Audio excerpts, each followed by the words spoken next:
Okay, we will reconvene after our break. It is our pleasure to welcome folks from Rowan Cabarrus Community College and Dr. Spalding, Janet Spriggs, and Jonathan Chamberlain. Welcome. Thank you very much. I'll start, and then Janet will go over, since she's the Chief Financial Officer of the college, we'll go over some of the financial information closer to the end of the PowerPoint. So we're just thrilled to be here. Thank you very much for the warm-up act we had ahead of this, which was Economic Development Commission talking about the role of Rowan Cabarrus Community College and the Manufacturing Institute, which we're very proud of. And also, you'll see some other kinds of overlap here with economic development, because our mission is really to improve lives and build community through public higher education and workforce development, and that is really important as Cabarrus County grows and as our region grows. Rowan Cabarrus Community College serves 2 counties, and we're thrilled to be in Cabarrus today talking about our vision, which is building sustainable futures through the power of learning. The next slide talks about our campuses, and there's only one campus in Rowan County. That's at Salisbury at exit 75, which has been redone through a bond issue. The remainder of our campuses on the slide are all in Cabarrus County. Our Concord Kannapolis campus has been there since 1990. Our Concord campus is a reuse of a high school, and that is where our new early college of technology will start in the fall. So we're excited about that and the support that the county has given to that new enterprise. Our existing early college on South Campus has done extremely well and won awards this last year. So we're very proud of their graduation rate and their success rate.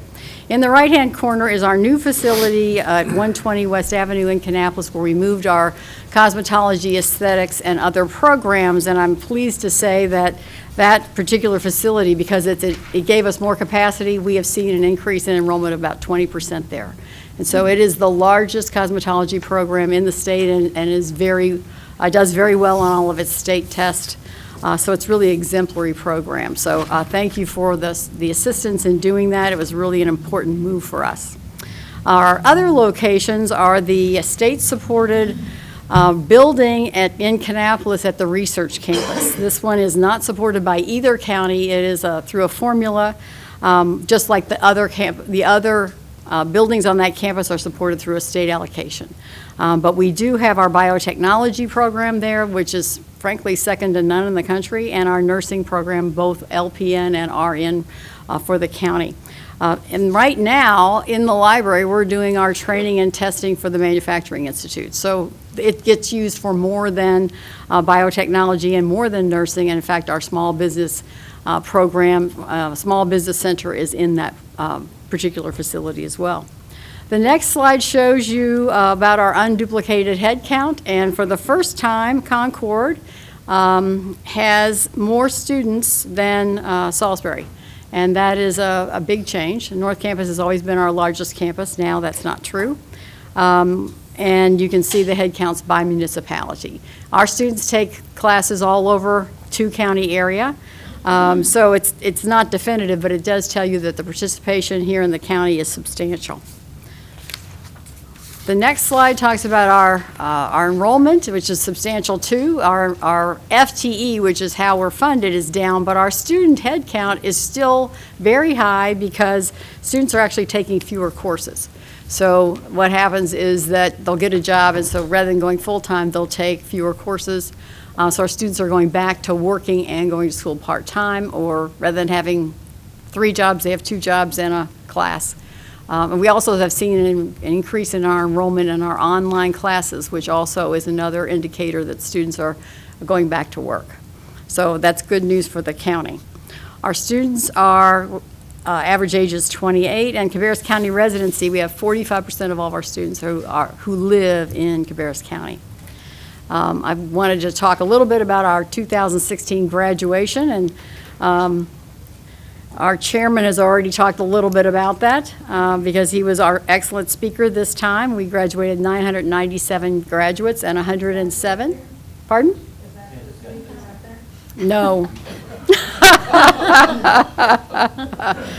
No, he doesn't speak at all. We don't let him speak because other people we can't have the same voice all the time, so he's not the speaker this time. But we also graduated 107 GED students as well. So it was amazing to hear Steve talk about the number of new businesses coming. I think it's the first time I'd ever heard that list, though I serve on the Chamber of Commerce here, and we often get updated, and I do read the EDC newsletter, but to hear that and to hear about the future of Cabarrus County was very exciting, I think, for everybody there. And the other county commissioner that also spoke was very envious of the portfolio that Cabarrus County has, so it was pretty much fun. We want to talk, since we had the opportunity to talk to you and you know so much about the college, I'm using this as an infomercial for people who might be seeing this on the TV, and want to remind people that the state funds our instructional programs, and the county funds our buildings. So that's why we're here today, is to ask you about buildings, but we wanted to give a minute and 15-second video about what does the community college mean to the community, just to give people an overview. Community college is a great place to get an education or to jumpstart a career. But what does a community college mean to the community? The answer? $809 billion. That's how much has been added to the national economy in just 1 year by community colleges. That's like 15.5 million jobs that wouldn't be there otherwise. This is because of the education they offer. After all, anyone who studies at a two-year college enters the workforce with skills that they didn't have before.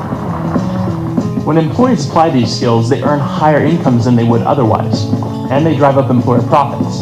This money creates even more income as it's being spent. This makes local community college a fantastic investment. A student who spends $1 on their community college education sees an annual return of over 4 times their investment in higher wages and salary. A taxpayer also sees a return of nearly 7 times every dollar invested in their local college. Community colleges carry serious economic weight. So it isn't just students that benefit from community college. Businesses benefit, taxpayers benefit, and the economy, both locally and nationally, is better off.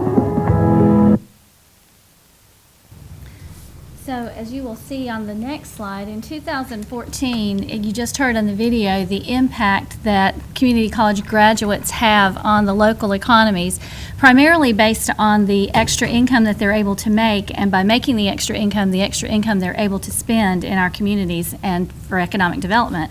So in 2014, the study showed that $234 million in added income came back to our service area because of the impact of Rowan Cabarrus and the students that had graduated with degrees from the college. We thought that was pretty phenomenal, so we wanted to share that with you. Also, talking about our revenues, in fiscal 2015, we had just over $65 million on our financial statements and revenues, and you can see here the breakdown, 30% from other. That includes the federal dollars that we may get for grants or financial aid, 52% from our state allocation, and 18% from the 2-county service area. And on the next slide, you can see that the portion that was from Cabarrus County was 4% of that total county budget. That primarily was because during that year we were finishing the projects at North that had been paid for by the bond from 2010, and so most of that money for that year was bond money from Rowan County. The next slide is our budget request that we had submitted back in March. We are asking for an increase in current operating of just over $83,000 and a little bit more in capital for 2 different projects. We normally receive $100,000 for our annual capital allotment, and we're asking for an increase of $30,000 for a total of $130,000 for the normal annual capital allotment. $30,000 of that includes a new college vehicle that is needed due to the impact of some new guidelines that we have received on travel from the Office of State Budget Management. And $120,000 of that is to be used for the resolution of the humidity problems that we're having at West Avenue Cosmetology Center, and that includes the engineering and commissioning cost for the humidity control problem. And then we're asking for the $83,000 additional cost in current operating. $30,000 is for higher energy costs that we are now experiencing until we are able to correct the humidity problem. And as a resolution for that problem, basically, as I understand it, we are running the air conditioning units more, and that's costing more for the energy. We also have transitioned from contracted security at all of our locations to armed and sworn security officers, and that is an increase of just over $24,000. And then we have additional costs just in materials, supplies, and maintenance, the cost of operating and maintaining the facilities in the current budget. That's what the almost $29,000 is for. We did not build any salary increases into this request because at the time that we prepared this, we did not believe that there was going to be any type of across-the-board salary increase from the state. We do now have some hope, at least, that the state will include some type of salary increase, and we would have to come back with that at some point once we know how the budget ends. Be happy to answer any questions that you have. Pam and I have met with them on numerous occasions, and we've included those numbers in your budget. So,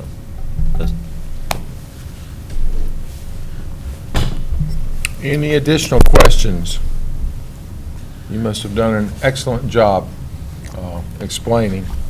Well, we think we're an investment also. We appreciate your support and investment in the community college and look forward to all kinds of good things happening. We didn't mention the welding program that was mentioned earlier, but that is another great step forward for Kannapolis A.L. Brown, where the students are going to be able to get welding certificates while they're still in high school. So we'll do more outreach. We're working very well with both county schools systems, and we're also working very well with the businesses and appreciate your support. Well, and then certainly I mentioned the collaboration issues earlier, as what you do affects economic development, and certainly our two school systems. You know, we hear tremendously positive reports about the early college programs and what that means to students, and I was happy to be at that ribbon cutting for the welding facility in Kannapolis, and it was interesting to hear the job opportunities that are available to those students immediately upon completing that course of study. So it's more than, it's much broader than just what goes on at the community college itself. So we certainly appreciate those efforts. I was just going to ask, the manufacturing program that you guys have, do you have anything else like that in the pipeline? Well, we did mention the trucking program. The trucking program actually is also very, it's new, started in February. And we've had record enrollments in that opportunity. We are going to do a great job in transfer, which we already do, but we're also looking at other areas where we can build capacity for students who might not want to go that route. And so welding, the welding expansion into A.L. Brown is one of those. Trucking is another one of those that, with all this distribution that's coming here, we know that trucking is a big important part.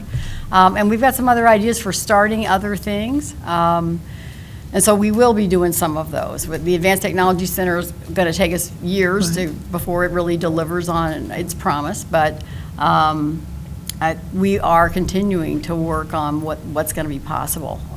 We are now a certified cybersecurity educational institution, one of 42 in the country. And so we have also stepped up our game just in what we do with IT in this community, and that's available at the Cabarrus Business and Technology Center, which is on Highway 29. So we have very high-end IT here, and we've got a very good record of our students performing. So there's not another one of those particularly, but we like the model and we want to replicate it. Just commend you for your creativity. Thank you. And helping fill the need where there is and for the students, and having served on the foundation board and been at the scholarship luncheon and hearing the difference that the college has made in the lives of the students who go to that, it's a great thing that we have, and we appreciate what you do. Thank you so much. Just out of curiosity, I'm sorry. I've heard just bits and pieces of possibility that they would change something with the UNC system where students would be encouraged or even required, perhaps, at a certain level to go to community college for I've 2 heard that years? too. And that's all that you've just heard? No, I mean, there are some What's people who going on think it's there? really important to do. I think the university system is not in favor of it. I think universities like their freshmen and sophomores to grow their own. But it would save the taxpayers a great deal of money. We get a lot less reimbursement for educating freshmen than universities do. So I think if you're looking at it as just a budget issue, you would require everybody to go your freshman and sophomore years to community colleges because you have more bang for your buck, much better value. And I think that's what they're thinking. We are in favor of choice. Many times students come back to us from universities after having a bachelor's degree and get specific courses and get job skills. So we see ourselves in some cases as the postgraduate schools of the future. And we also, when students don't do well in a university, which might be a lot larger, they come back to us many times and restart. So, just eliminating that option for students, I'm not sure is the best plan, but it certainly would save you money. Thank Thank you. you Thank you very very much. much. We appreciate you being with us. Appreciate it. Next on our agenda, we have Carolina Farm Stewardship Association, and we've got Roland McReynolds and Aaron Newton to speak with us. Welcome, gentlemen. Thanks very much, Chairman Morris. Appreciate the opportunity to speak with you all, members of the Board of Commissioners. Thank you very much for your time here this evening. As you've introduced, my name is Roland McReynolds. I'm Executive Director with the Carolina Farm Stewardship Association, and Carolina Farm Stewardship Association is a member organization serving North and South Carolina with a mission to advocate, educate, and build the systems to support sustainable food systems in the Carolinas centered on local food and organic farming practices. This is actually the third time we've been presenting here in front of you since January. I think we gave you just kind of a program update at a January meeting. We were here last month talking about the program development plan that you all have helped us to fund and helped us to bring together for the community to identify a long-range vision for the Lomax Farm. So I don't know how it is that I ended up being the one who has to show up here tonight and ask you for money. But that is my task here tonight. Since we started the operations less than 24 months ago at Lomax Farm, we have, I think, as you've heard from our past presentations, in terms of the progress and the activities going on there, we have continued to enhance a county asset and assure the county's ability to meet a donor's requirements with respect to the property at Lomax Farm. We are enhancing our activities to touch more lives throughout the community, and again, that was a major focus of the development plan that you all had a chance to review last month. But some of those activities in the last year have been hunger relief, the hunger relief charity plot that grew over 3,000 pounds of fresh vegetables that were donated to needy people in the Cabarrus community, 4-H and kids camps, the continuing partnership with Rowan Cabarrus Community College to provide classes through the Rowan Cabarrus Community College agriculture program on site at Lomax. We've added business development support for entrepreneurial new businesses throughout the region, but including here in Cabarrus, and that is operating out of Lomax Farm. And of course, we've continued to, through our Farmer in Training program, to build Cabarrus County's capacity to meet its long-term food needs and preserve agriculture and preserve farmers here in the county. Funding for operational expenses enables us to continue to steward the county's assets and provide these important services. CFSA was able to enter this sort of emergency situation at Lomax almost 2 years ago, again, on an emergency basis, and ensure that the county's assets have been taken care of and that they have continued to be used for the benefit of the community. Less than 2 years is not a lot of time to create a new funding infrastructure from scratch. We have leveraged the county's support, financial support, and logistical partnership to secure additional funding for programs, and we look to continue to do that going forward. as described through the development plan and as described in our budget plans for this year, we are ramping up our investment in programs serving the Cabarrus County community at Lomax. And the development plan you reviewed provides a roadmap for where that can go over the next 10, 15, 20 years. We're really excited about that opportunity. And we're asking the county to come with us in this increased investment and invest in building a Lomax that can reach its full potential. So to discuss the budget request information that you see up on the screen in your packets, I would just draw your attention to a few items. You can see that we are increasing our expense budget from this year from our projections from last year to almost $173,000. We're requesting $45,000 in support from Lomax County, from Cabarrus County government to continue those activities, the work at Lomax. That is an increase of $5,000 from last year's funding support, and we make that increased request based on, again, the increased investment that we are seeking to make in community-focused programs at Lomax, and also in recognition of the fact that a new federal mandate in terms of overtime regulations is going to be coming down, and that is going to impact, farm work is not 40-hour-a-week work, and so we will actually be facing increased expenses from overtime requirements for staff.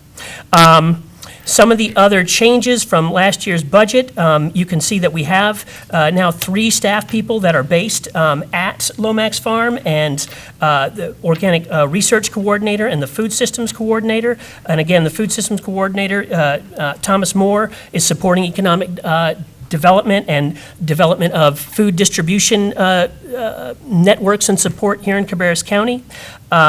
The contract labor line, we're requesting an increase there that will allow us to allow Aaron to work more on programs instead of on land management activities. We were not able to secure sufficient funding last year to hire a land management person, so we are continuing to have to rely on contract labor. And if we are able to increase our contract labor there, again, that gives us the opportunity for Aaron to work more on programs, to work better with the farmers in training, and to promote Lomax's work nationally and regionally, which is a key to being able to develop more funder opportunities, highlight the great activities that are happening at Lomax, bringing that spotlight here to Cabarrus County, as well as to potential future funding support for the programs going on at Lomax. I'm happy to answer any other questions about the activities. I would also just flag, we certainly are projecting here a net income of income versus expenses, but I would highlight that the USDA, all 3 of the USDA grants, well, one of them has not even been awarded yet. It is pending.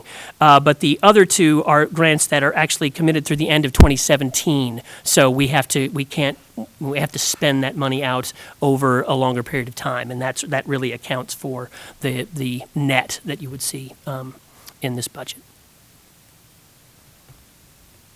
So which one has not been awarded yet? The USDA The one with NIFA the- OREI. That's what I figured with the Yes. asterisk. on it. Yes, ma'am.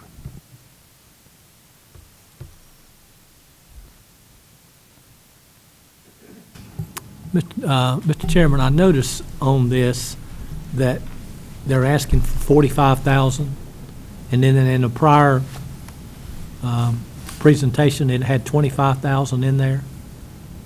Pam? Well, go ahead. That's correct. What we were told last year during budget discussions that we were starting at the 40 and we're coming to wean off of the program, but that No. is the board's discretion as to what they want to do. Yeah, it was, last year, you funded 40 with the understanding that we would drop to 25, and then the next year to 10, and then to, as they become, through their efforts to become self-supporting. So that's what we budgeted, was the 25 with that plan in mind. And of course, now they're requesting additional money, and they're here to talk about it, so. Well- I guess the, revenue sources, the ones that you guys had identified or thought they were coming through, they're not coming through as quickly as you had hoped? Certainly, sponsorship, corporate sponsorship is an area, is one that has not performed as well, and that's why you see a decrease in our expectations about what we're going to be able to do there. Fundraising events, those have their expenses too. So we're not expecting that that area will be as successful as it was, in the first year of the program when we had the great dinner and that sort of, and the high profile activities.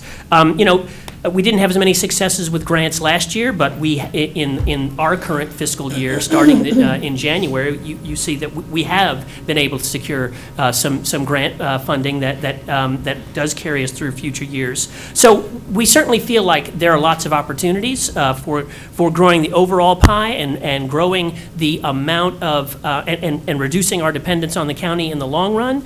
If that is important for the from the county's perspective. We're also trying to increase our investment in what we're able to do for the county, and we do feel like that, this is, again, an asset that we're able to protect. Again, like I said, it's tough to rebuild an infrastructure in just 2 years, especially even though we are, and Aaron and other staff who are here and they're part of the community.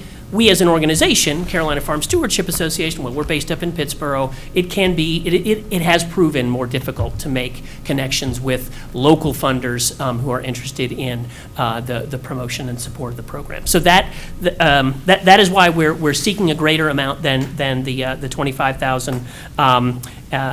Again, we feel like there's such huge potential here.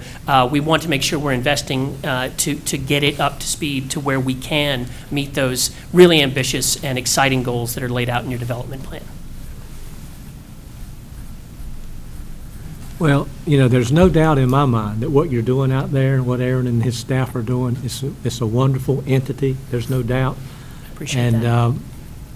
But I believe, the county manager and I, you may have discussed it with all of us at one time, but privatizing this entity was what part of the plan was from the beginning, I believe. Is that not correct?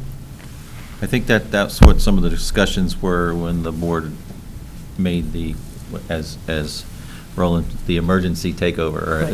There. So Right. I think that was what it was the board saw value and wanted to go in and make sure to see if it was successful and give them the opportunity. And then just based on their projections and of revenue, ability to raise revenue, then we were jointly working on a way. They would raise revenues higher, we would lower the subsidy. So we turned this number in prior to them presenting their development plan a couple weeks ago. Their development plan was pretty impressive. So I think from your comments at that last meeting, that you guys thought that it was very much an asset. So we would, as a staff, we would never say, no, don't go any further. You need to go what we're proposing. But again, that was our reason for proposing it. It was our understanding that the board, as well as CFSA, was intending to reduce the subsidy by raising more money. And as Roland has said, that there's not, the opportunity has not been there yet, so. Well, that's what my thoughts were as well. And, by me recommending in our last meeting, Roland, that we try to talk with the people that's involved with the land itself about increasing it instead of going from year to year, Yes. go to a 5-year, which would give you a little bit more of an edge when it comes to corporate sponsorships and those type things. And of course, you look at the corporate sponsorships, obviously, what you have here, it's actually going down in corporate sponsorship, and it really should go the other way. But then again, though, that lease arrangement hasn't been worked out yet, to my understanding. Right. Well, that is correct. We have been exchanging drafts on the a lease, and our board is meeting this coming Friday, actually at Lomax, the CFSA Board of Directors. So that's going to be their opportunity to review the 5-year lease. So we expect to be able to move forward with that very quickly. I would, reiterate that while certainly our projection for corporate sponsorships, for instance, is down from what we expected last year, it's still way up from what we actually achieved last year. And that is sort of where the rubber has met the road in terms of those efforts. That's all. Prior to CFSA, I get that correct, involvement with, weren't we budgeting about 65,000 per year? We were in the $100,000 range. Yeah, it was a little over $100,000 Yes. range. I think the plan that we all examined several weeks ago, to me, was impressive in that there has been a great deal of expansion as to the offerings there and a lot more outreach That's right. into the community and into the schools and that sort of thing. So I think that piece of it is certainly going in the right direction. I think we're also, from a funding standpoint, going in the right direction if we've gone from 100,000 down. So, I certainly understand the challenges that you've presented, and it does take some time. So even though we might not be where we would like to be, I feel like we're making progress in the right direction. And I agree with you. I think the lease extension and arrangement is probably a smart way to go for both of us. Absolutely. So that is one of those decisions we'll have to make. Did anybody else have questions or comments? While we've got him on board. Well, we appreciate you being with us tonight. Not at all. Thank you Very all so much for your time and Okay. for all your hard work on behalf of the county. Great. Have a great evening. You Thank too. Okay, this takes us to general board discussion. And we're almost on schedule, which is somewhat surprising. Mr. Downs, did you have things you would like to say to? Just to follow up, to answer any questions, one note that we did make is that by consensus, the board okayed for us to go ahead and include the manpower unit in our numbers, so we will add that to our list. You already approved the CVB budget, so you don't need to do that. Was there anything else that based on the conversation, I don't think there was any other add-ons at this time. We will wait for you to. Yeah, like I said earlier, we'll have some more final changes that we'll have that have occurred since May 16th, but a lot of them are kind of moving some stuff around, like JCPC, their board's made some decisions, so we'll add those changes on there, and anything else that you would want for us to provide to you at the 26th meeting to add. Of course, we'll have the school presentations and the fire district presentations, which may cause some additional add changes should you do something with the 3 fire districts that are requesting a rate increase, and we'll have a separate add change list for that entity also. But one of the ones we didn't show you for the add changes was the 911 fund, which was the flip side of what we had to take out of the general fund and move it over there. But we will have all of those sheets for you on Thursdays, up to date for any changes that have been made to those respective funds. But I think at this point, we provided you everything that we have, and I think Chris is nodding her head over there. I think we've gotten everything out to you that we know of at this point in time. So if there's anything that we discussed tonight that you get home and you have some other questions, feel free to shoot us an email and we'll have the answers for you Thursday night. Only thing I would say is I really would like for us, and I've talked about it earlier, and that's the Midland Library. I really would like for us to reach out and find out exactly what they're wanting to do down there, and maybe offer some type of funding to them to get a temporary place, or you mentioned the temporary service. That's obviously going to have some funding requirements, I would say, No, to some degree. the temporary service, we're able to do it with our existing staff for now, and with the ability of our new software. With the van and all of that. We already own the van. We may increase the hours of our Are we having to increase the hours of the courier? I don't think we're having to increase the hours, but the software, have we budgeted for the software replacement, or was that Yeah, coming? it's Okay, in so there. we did place that Mhm. software. And it will be in place by the end of by the end of October. Well, that's Okay. good. Well, I Yeah. know, Chairman Morris, you're on the Board of Trustees for the library. Right. I think, and you've talked with Emory about that already, but I just don't know how far that has moved, because I've been asked, they asked me, since I'm the liaison down there, they're always wanting to know, well, Lynn, when are we going to get a library? When are we going to do this? When are we going to do that? And, I'm saying, I'm not the decision maker there. I just try to, move things along where we can get something going for those folks. Right. And typically, the practice has been in the past that the towns would supply the building. Right. And the county would supply they would stock the shelves and supply staffing from then on. And that was the process that we were moving forward on. We had already had discussions with the town officials that we would occupy a portion of the second floor of their new town hall. And it's been budgeted accordingly for the last 2-3 years now. Yeah, years. So this year, we did not budget because we had, in conversations, town hall wasn't going to be ready again this year, so there was no reason for us to budget it. We did budget it for next year, or show it in the 5-year plan is to come on board next year. But this was a way to, in the short term, get some services out there. They can, hopefully, the process will be that they can access the internet and do some of their business there and then pick them up. We will bring the books to them at a certain location, whether it's town hall or whether it's a church, whether it's some agreed upon meeting point.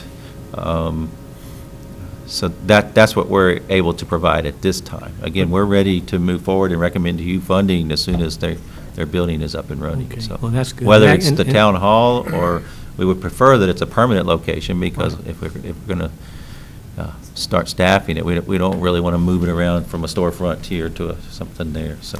Yeah, I'm right there with you. I don't know really what all the holdups is. It's something about the land, environmental conditions or something. I don't know Correct. what it is, but at least we're headed on the road to getting them something, because Yes. something is better than what they've got Yes, as sir. far as libraries is concerned, so. And Mike, didn't Emory send us an email recently that she had the manager connected with the Friends of the Library in Midland?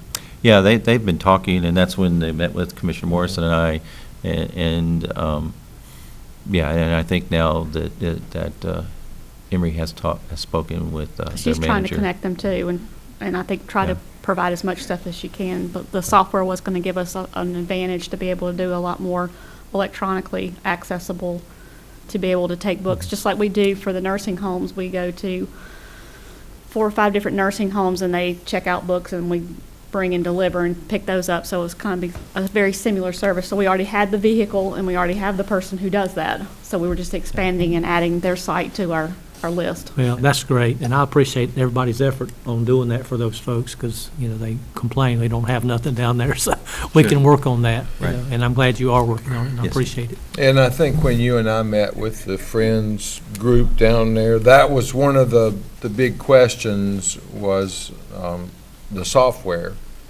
And of course, we indicated that was in the budget, but had to point out to them that the budget hadn't been approved yet, and that required the entire Board of Commissioners. So once we get, if that is approved in our final budget, I think that's a big hurdle that will be overcome to providing that service for them. And I think that probably it's not going to be too long before we'll be having the same discussion about the western side of the county also, that is a little remote from library services, where we're experiencing tremendous growth.